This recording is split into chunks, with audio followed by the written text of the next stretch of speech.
Welcome back to another episode of Dyad Lounge, where we talk about all things Star Wars, books, comics, TV shows, and movies. In this episode, we're going to be talking about Tales of the Jedi, Life and Death. We revisit Ahsoka's origin story, and in this episode, we are joined by Obi-Wan Kenobi and written in the Star Wars. So without further ado, let's get into it. Enjoy your stay in the Dyad Lounge.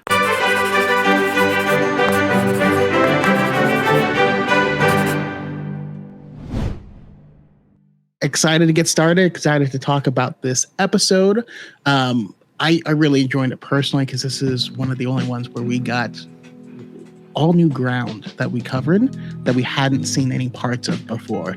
But as we get into it, I want to start by, have you guys introduce yourself, who you are, where we can find your awesome content, and then just, a quick light overview of your kind of vague feelings overall. And we'll go to Sean first. Hi, my name is Sean, also known as Obi-Wan Kenobi, mostly on TikTok. You can find me there at obi.sean_Kenobi. I'm also the same handle on Instagram, and then I am also on Twitter, Obi-Sean, one word, _Kenobi, 2 eyes. Thanks, Twitter. Overall, I love this episode, from the animation to the overall theme of the episode, life and death. I saw a lot of thematic things from other media that I've enjoyed surrounding those same themes. So it was really cool seeing kind of the early stages of, Ahsoka coming into her Jedi abilities. Yeah, beautiful. And how about you, Danielle? Yes, I'm Danielle, written in the Star Wars on TikTok, and Danny S394 on Twitter. And overall, I really loved this episode. Ahsoka is one of my favorite characters. And so, like you said, Choco, it was really nice to see this part of her life that we hadn't really been able to see before and have it brought to life and bring so much more to her story of not just, how she came to be, but how much she was loved before she went to the Order. And that these people still existed presumably still existed even after the Order 66. And I just wonder, my big wondering from this episode is if she remembered how much she was loved by those people.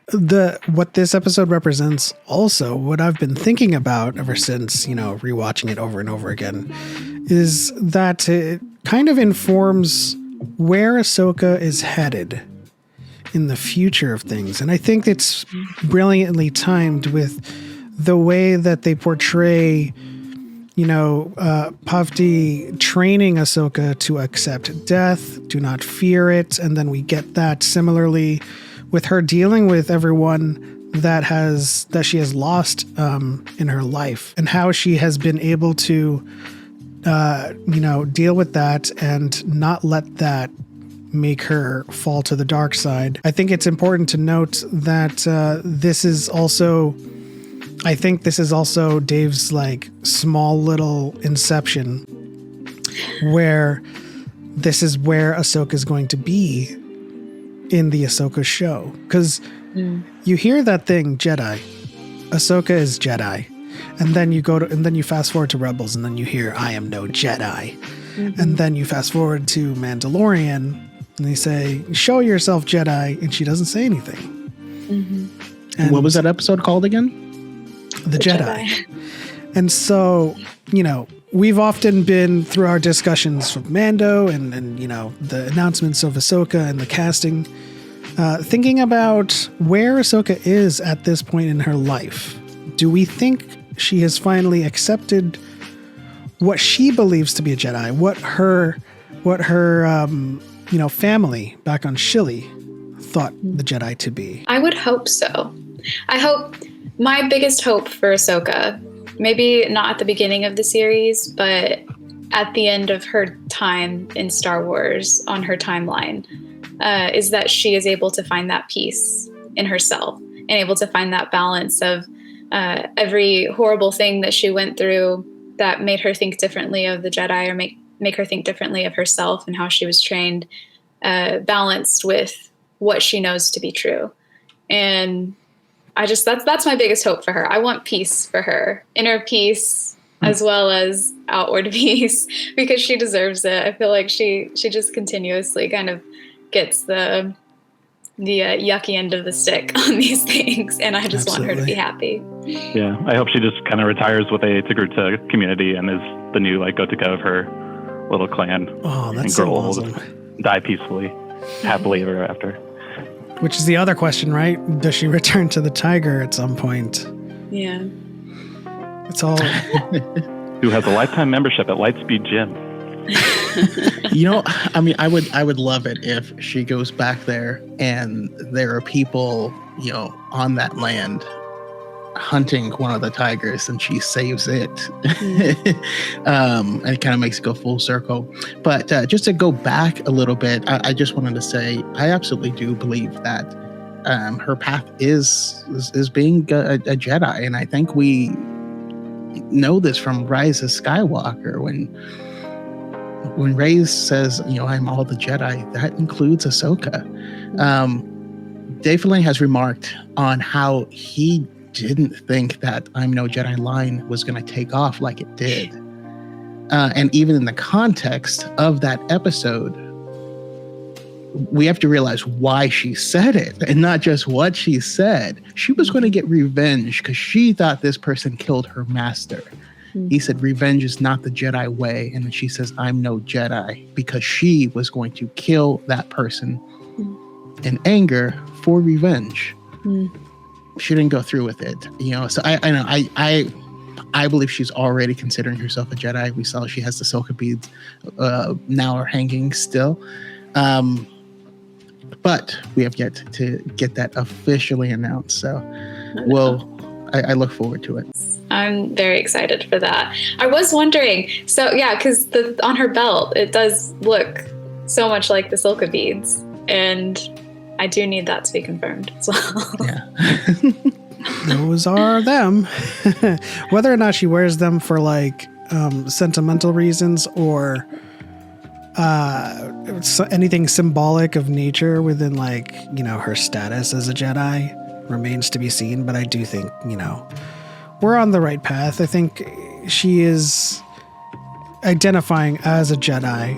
And I think the release of this episode kind of confirms that, the galaxy as a whole, whether good or bad, they have their own interpretation of what Jedi are, right? Because Ahsoka, for all intents and purposes, is not a Jedi at that point. But Gantika says she is Jedi, and they equivocate someone who is, someone who can commune with the animals and is in touch with the Force or this energy field as just a Jedi, synonymous, so to speak. And so I think it'll be interesting to look forward to what we can see in the Ahsoka show, whether or not she goes back to Shilly, whether or not season 2 of Tales includes a continuation of the story, and we get to see Plo Koon land, and we get to see that little Clone Wars clip of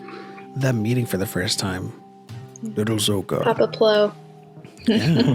I was just going to say, one thing that I noticed on some rewatches was that the very beginning of the episode starts with looking up at the stars and then pans down to the village in a very similar way that a lot of the movies start with the star. And to me, that felt like, I don't know if this was intentional, but to me, it felt like kind of including Ahsoka in the larger realm of Star Wars even more, because she's not in any of the movies. And that just felt like it was kind of a nod to that and trying to include her in that, which I appreciate. But yeah, I don't know if it was intentional, but it was just something I noticed. I think it's intentional. I think what they're trying to say is she is an honorary Skywalker. Yeah. Because for me personally, it's not really canon confirmed or anything, but personally, starting off in the stars and panning down to the planet for all of the movies was just symbolic of walking the stars, and was symbolic of the Skywalker saga. So just having that little thing in that thing was just she's part of it too. Yeah. She's just as big. Don't forget. Yeah. I really appreciated all of the cultural aspects we got in this as well. With the face painting that Guntika does, we're not really sure what that means. Simba. Simba. I didn't want to say it. She marks them on their journey to Amai. But Pavti also says to Amai to the tiger, which kind of confuses me and makes me think that it means more than just thank you. It means go with the force or something. Something that's something like that. Yeah, like a little bit more universal in nature. I kind of see this episode as kind of a nod also to The Last Jedi. In The Last Jedi, we get Luke's explanation of the Force, or Luke and Rey talking about the Force. And we know that it's the energy field of life. And when someone dies, they go back into the cosmic force, right? This is life and death. And that's why death is not something to fear. It's part of this natural circle. And that was a lot of, what they were talking about in The Last Jedi, right? It's life and death. It's warmth and cold, and it's kind of what binds everything together. And I think this was just a beautiful way. And Ahsoka's acceptance of it is her use of it, and her not being afraid is what helped her connect with the creature. Now we can debate exactly how that connection worked, if it was just her not being afraid, if this was some type of animal control that she unwittingly did, but as Dave said, isn't it the same thing? Bringing that up, her mother, Pavti, saying, "You must face death, Ahsoka, never fear it," is, Pep, I think you were saying this as well, a really good theme for her 3 episodes in Tales of the Jedi. With everything that comes on, especially when she's in the 3rd act of her 2nd episode, when it shows her standing, waiting to confront the troopers with Rex, and she takes a moment and they just stand there. And to me, that kind of feels like, with having that line with her saying, okay, I have to face this. I can't turn away from it. It may lead to death. There will be death of other people, and I have to face that. And then again in the 3rd episode. Sorry, go ahead. I thought you were finished. I was going to say it also would have been a really good message for Anakin. Oh yeah. Which brings me to kind of like my final, I guess, my final highlight of the episode, and Choco was touching on that lightly, is what do you think? Now let's establish the hypothetical here. If Ahsoka was communing with the tiger, touched the nose, said something to the tiger, what do you think she said to the tiger? Because we know that Grogu in his infancy can only communicate in the Force, and there's some kind of like linguistic barrier that is lifted. Like if they cannot verbalize, but they can speak through the Force, we can assume that Ahsoka can't really. She's like, but through the nose, right? What do you think she was saying? It's obviously good kitty. I don't know. I guess I'm trying to think of what she would have picked up that she would transfer to the tiger then, because it wouldn't be, I don't think that it would be any like, cosmic thing that she's thinking at this moment. I think it might have been what Pavti told her. Don't fear. Maybe not don't fear death, but like don't fear. This feeling maybe of like a connection between the two of them, and a feeling of ease and familiarity rather than fear. Maybe she recognized that that's what the tiger creature was feeling, was fear, and she wanted to dispel that. Yeah, I think her mom's just teachings and encouragements just allowed her to fully open herself up to the Force, which allowed her to do all these things. Yeah, and we were, in Tales of Secrets of the Jedi, children and their usage of the Force is pure. It's without alignment. It's open, and that's one of the reasons why Jedi try to take younglings to keep as much of that in there. Let's try our best to stay away from the word take. But that's actually a great point that Danielle brings up, because we were asking ourselves what the tiger's motivations were, right? Like, first it attacks Pav-T, and then it just runs off with Ahsoka when it's wounded. And then, Choco brought up something about a missing cub. They might have lost a cub. But then, Danielle, you just said it might have had to do with fear. And what I failed to account for this entire time was that they were hunting and they just shot down a Kaibuck. So, while I immediately think that the tiger is just attacking, it could have felt threatened by their presence because they just killed a Kaibuck. It could have also wanted the Kaibuck for itself. That's also true. That's why we have to account for every single person's perspective, right? Including the tigers. But it's also entirely possible that they are not scavengers. Yeah. They were also hunting in what it perceived, like I said, was a threat. Both are entirely possible. My first thought was what you said. It wanted that Kaibuck, and then people showed up, and it was like, let me grab this little snack. It's tie me over until I have to come back. Sean, what about you? What do you think she said to the tiger? And if you have any final kind of thoughts and highlights from this episode?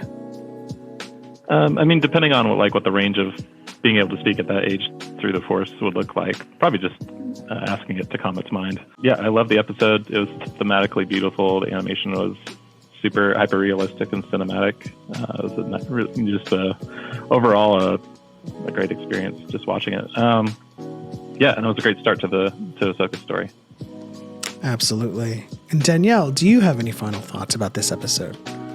Yeah, this kind of came to me only on this was my fourth time to watch the episode, so I think on my third watch, when Pav-T yells out Ahsoka's name when the tiger takes her, I instantly, on my third watch, was hit with, what if that's the same sound she made when she found out about the Jedi being killed off? And thinking that was her daughter, that she had died. It was like losing her again. And I would try not to cry thinking about it. But yes, that's the thought I'll leave you with. You're welcome. Terrible. If we do start to cry, I gotta put B-roll over top. Thank you. And Choco, any final thoughts before we wrap this conversation? Just beautiful episode. Really enjoyed it. My biggest problem is it left me wanting more. I need more of the story. This was one act of something that would be a beautiful story. So give us more Dave. Thank you. Absolutely. More Tales of the Jedi, more Tales of the Sith.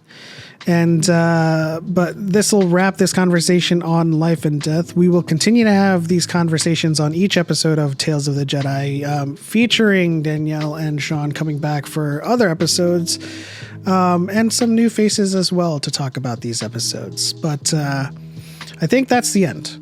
On to the next one. For Light and for Life, we're all the Republic. And may the Force be with you. Also, like and subscribe.